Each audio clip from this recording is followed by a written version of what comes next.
اعوذ باللہ من الشیطان اللعین الرجیم بسم اللہ الرحمن الرحیم وصلی اللہ علی محمد وآل بیتہ الطیبین الطاہرین المعصومین۔ بارگاہ ملکوتی امیر المومنین صلوات اللہ وسلامہ علیہ سے پروگرام کاروان حسینی از مدینہ تا مدینہ کے ساتھ اپنے مومنین کرام کی خدمت میں حاضر ہوں۔ گزشتہ گفتگو میں ہم نے روز تاسوعہ یعنی 9 محرم کے جو دن کے واقعات تھے انہیں آپ کی خدمت میں بیان کیا تھا، اور آج شب عاشور جو انتہائی دردناک دکھوں اور غموں سے پر رات، اس رات کے کچھ مصائب اور واقعات کو اپنے مومنین کرام کی خدمت میں بیان کروں گا۔ لیکن اس سے پہلے ایک سوال یہ سامنے آتا ہے کہ 9 محرم کو جب پسر سعد کے لشکر نے خیام حسینی پہ حملہ کرنا چاہا تو امام حسین علیہ السلام نے ایک رات کی مہلت مانگی۔ سوال یہ ہے کہ امام علیہ السلام نے مہلت کیوں مانگی؟ امام علیہ السلام اگر مہلت نہ مانگتے اور یہ عاشور کا واقعہ شب عاشور کو ہی رونما ہو جاتا، بلکہ دن کو نہ ہوتا بلکہ رات کو ہی یہ واقعہ رونما ہو جاتا، تو کیا ہوتا؟ کیا وجہ تھی کہ سید الشہداء نے رات کو یہ واقعہ نہیں ہونے دیا بلکہ دن کا انتظار کیا؟ سید الشہداء، ان کے اصحاب سب یہ بات اچھی طریقے سے جانتے تھے کہ کسی صورت میں بھی امام حسین علیہ السلام یزید کی بیعت کرنے والے نہیں ہیں۔ عمر ابن سعد ملعون اور اس کے لشکر کے افراد بھی یہ جانتے تھے کہ کسی صورت میں بھی حسین بیعت کرنے والے نہیں ہیں، پھر کل تک معاملے کو کیوں ٹالا اور ایک رات کی مہلت کیوں مانگی؟ کچھ روایات جس کو ہم نے ذکر کیا تھا کہ امام حسین علیہ السلام نے یہ رات اپنے رب کے ساتھ عبادت کے لیے طلب کی، کیونکہ امام حسین نے کہا کہ بھیا عباس، آپ جانتے ہیں کہ اللہ کی عبادت، نماز، تلاوت، استغفار اور کثرت ذکر کرنا مجھے یہ کتنا پسند ہے، لہٰذا میں ایک رات کی مہلت اس لیے مانگ رہا ہوں تاکہ میں اپنے رب کی جی بھر کے عبادت کر سکوں۔ ایک یہ سبب تھا۔ ایک سبب یہ تھا کہ امام علیہ السلام ان بچ جانے والے افراد کو، جن میں حضرت امام سجاد علیہ السلام بچوں کو، بیویوں کو کچھ وصیتیں کرنا چاہتے تھے، بتانا چاہتے تھے کہ ہمارے بعد کون سے مظالم اور کون سے دکھوں کا آپ کو سامنا کرنا پڑے گا، صبر کے دامن کو آپ نے نہیں چھوڑنا ہے، میری تحریک کے حقیقی وارث آپ ہیں، آپ نے میری تحریک کا علم اٹھا کے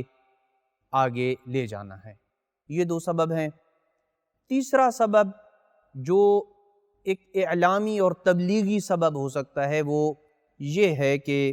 امام حسین علیہ السلام جانتے تھے کہ یزید کی بیعت نہ کرنے کے نتیجے میں مجھے قتل کر دیا جائے گا۔ امام علیہ السلام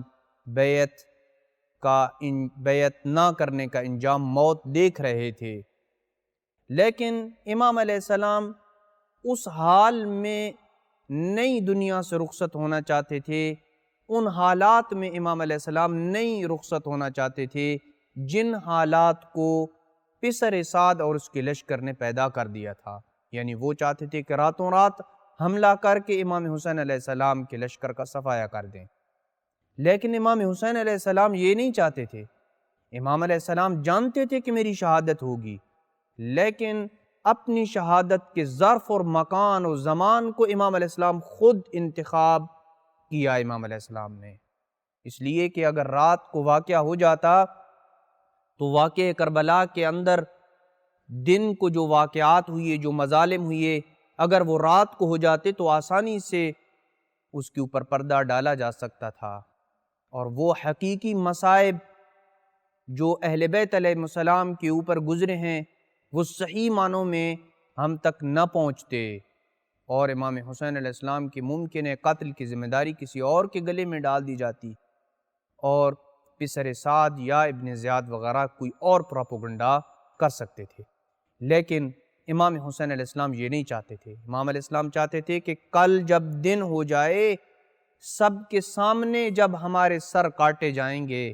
سب کے سامنے جب ہمارے بچوں کے سر کاٹے جائیں گے، سب کے سامنے جب ہمارے مال و متاع کو لوٹا جائے گا، سب کے سامنے جب ہمارے خیمے جلیں گے، تو کوئی مورخ ایسا نہ ہوگا کہ جو اس واقعے کو چھپا سکے گا، کوئی ایسا نہ ہوگا کہ جو ان مظالم کے اوپر پردہ ڈال سکے گا۔ اور یہ وہ تبلیغی اور ایک اعلامی سبب تھا جس کی وجہ سے امام حسین علیہ السلام نے یہ چاہا کہ آج کی رات واقعہ کربلا نمودار نہ ہو، واقعہ کربلا بپا نہ ہو، آج کی رات میری شہادت نہ ہو، بلکہ کل تک امام علیہ السلام نے اپنی شہادت کو ملتوی کر دیا۔ شب عاشور کے واقعات میں سے اہم ترین واقعہ امام علیہ السلام کا اپنے اصحاب کے ساتھ جمع ہونا ہے۔ امام سجاد علیہ السلام سے ایک طویل روایت ہے کہ امام علیہ السلام نے اپنے اصحاب کو جمع کیا۔ جب عمر ابن سعد چلا گیا مہلت دے کے، تو امام علیہ السلام نے اپنے اصحاب کو جمع کیا۔ شام کا تقریباً وقت تھا۔ فَدَنَوْتُ مِنْهُ، امام سجاد کہتے ہیں کہ میں بیمار تھا، میں قریب ہوا۔ فَسَمِعْتُ أَبِي وَهُوَ يَقُولُ لِأَصْحَابِهِ، میں نے اپنے بابا کو سنا کہ وہ اپنے اصحاب کو کہہ رہے تھے، اثنی علی اللہ تبارک و تعالی احسن الثناء، میں اللہ کی بہترین حمد و ثنا بیان کرتا ہوں۔ وَأَحْمِدُهُ عَلَى السَّرَّاءِ وَالضَّرَّاءِ، خوشحالی اور تنگدستی میں اللہ کی حمد کرتا ہوں۔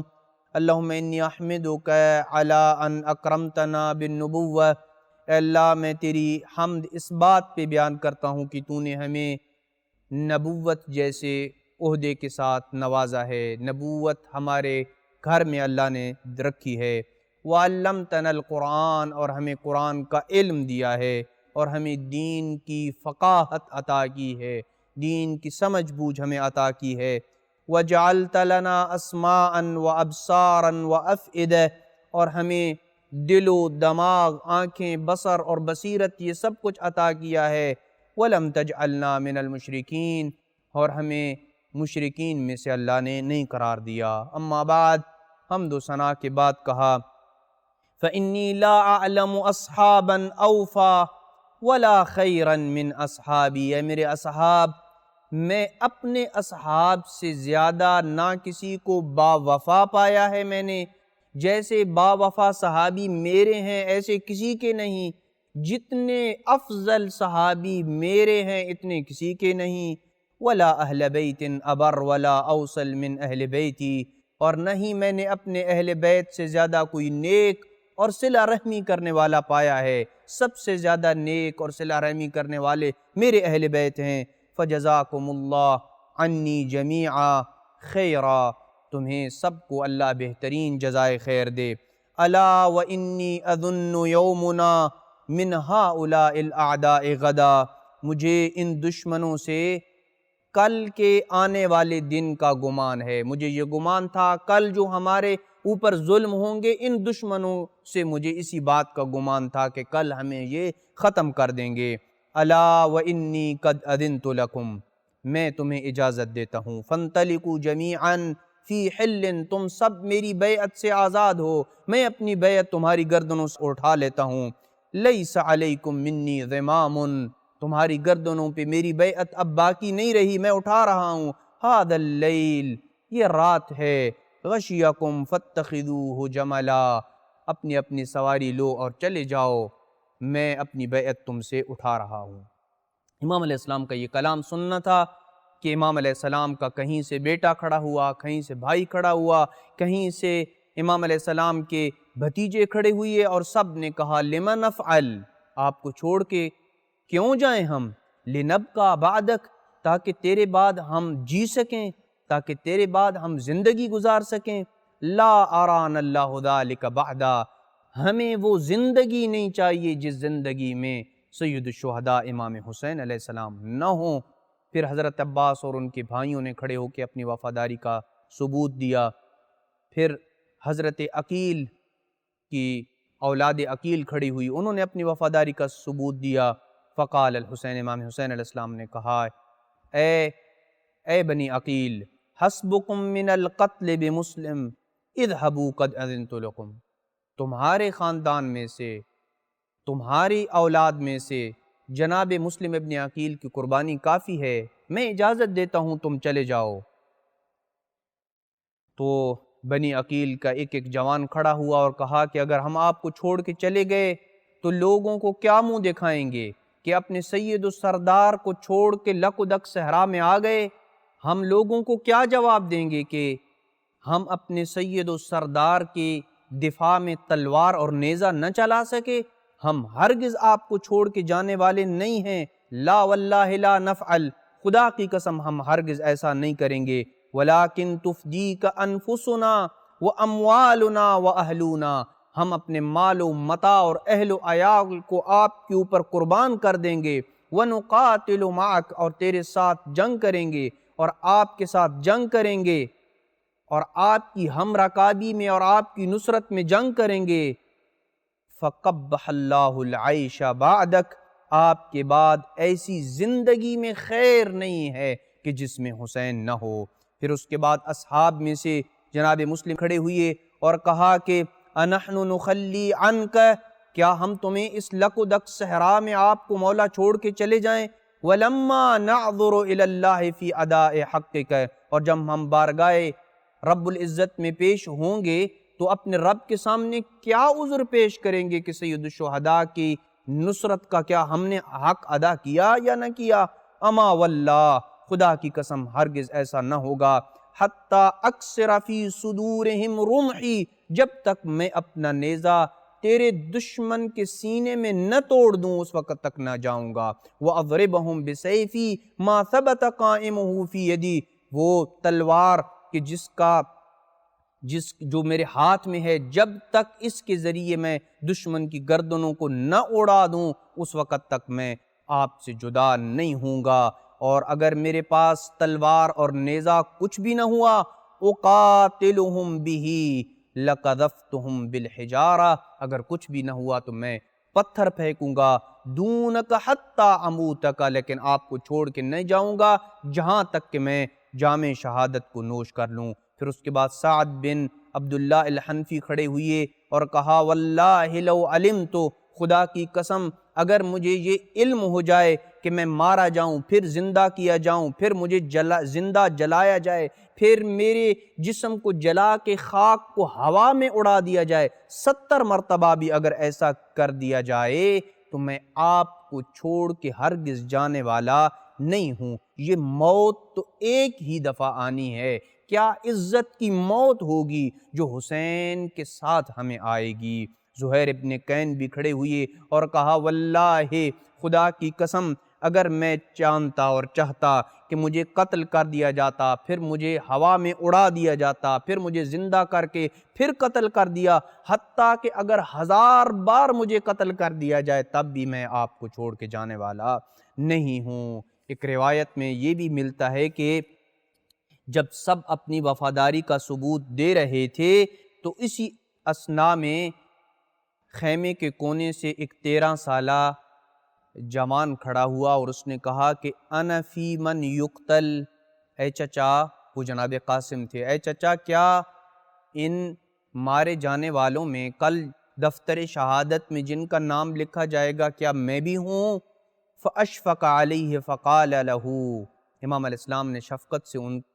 ان سے ایک سوال کیا حضرت قاسم سے، یا بنیا کیف الموت عندک، موت آپ کے نزدیک کیا درجہ رکھتی ہے؟ کیا ہی پیارا جواب دیا ہے جو تاریخ کے اوراق میں رقم تراز ہو گیا، یا احلا من الاصل، شہد سے زیادہ موت کو میں میٹھا سمجھتا ہوں۔ فرمایا اے واللہ فداک عمک، آپ کا چچا آپ پہ قربان ہو جائے، انک لاحد من یقتل من الرجال معی، کل میرے ساتھ جو جوان درجہ شہادت پہ فائز ہوں گے ان میں سے ایک آپ بھی ہوں گے، لیکن اس سے پہلے ہمیں ایک آزمائش سے گزرنا ہوگا، اور وہ یہ کہ آپ سے پہلے میرا ششمایا حضرت علی اصغر شہادت کے درجے کے اوپر فائز ہوگا۔ اپنی شہادت کا سننا تھا، خوش ہوئے، حضرت علی اصغر کی شہادت کا سننا تھا، غم زدہ ہوئے۔ کہا کیا ظالم خیموں تک پہنچ جائیں گے اور حضرت اصغر کو شہید کر دیں گے؟ کہا نہیں، حضرت علی اصغر پیاس کی شدت سے بلک رہے ہوں گے، میں انہیں اٹھا کے دشمنوں کے سامنے لاؤں گا، اور ایک ظالم کا تیر آئے گا جو اصغر کے گلے کو پارا پارا کر دے گا۔ انا للہ و انا الیہ راجعون۔ یہ وہ مصائب تھے کہ جب سید الشہداء کی زبانی اصحاب امام حسین نے سنے تو شب عاشور خیموں میں گریہ بپا ہوا۔ یہ وہ واقعات تھے کہ جنہیں ہم مزید تفصیل کے ساتھ اپنے مومنین کرام کی خدمت میں بیان کر رہے ہیں، اور اسی گفتگو کو ہم یہاں پہ روک رہے ہیں، اور مزید تفصیلات آئندہ گفتگو میں بیان کی جائے گی۔ وصلی اللہ علی محمد وآل بیتہ الطیبین الطاہرین المعصومین۔